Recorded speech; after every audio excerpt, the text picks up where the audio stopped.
olen Siile Holm, olen doktorant Tartu Ülikooli zooloogia osakonna entomoloogia õppetoolis. Tahaksin täna teiega rääkida meie kuuejalgsetest kaaslastest, nimelt putukatest. Putukaid kardetakse, vihatakse, tõrjutakse, aga ka imetletakse ja kogutakse. Meie enda töörühmas uurime putukaid. Oleme putukateadlased ehk entomoloogid. Juba ainuüksi meie väikses armsas Eestis on 14 liigi putukaid. Maailmas on kirjeldatud üle miljoni putukaliigi. Putukad on ressurss. Jah, te kuulsite õigesti. Ressurss, mis on siiani suuresti kasutamata. Kohe seletame. Bioloogilised jäätmed on sobivad toiduks ja elukeskkonnaks mitmetele putukaliikidele.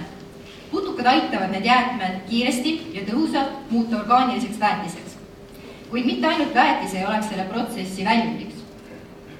Sest sel viisil kasvatatud putukatel on kõrge toitainete väärtus. See muudab nad eriti sobilikuks loomasöödana ja söödalisandina.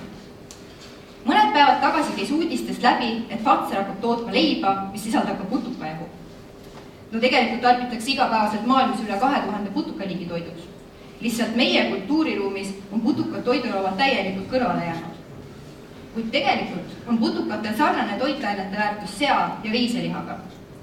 Kuid erinevalt kahest viimasest on putukate kasvatamisel madal keskkonnakoormus.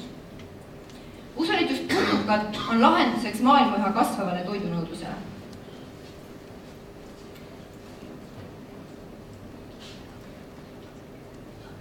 Samamoodi on putukad osa keskkonnast. Seetõttu peavad putukad olema osa keskkonda puudutavatest terviklahendustest.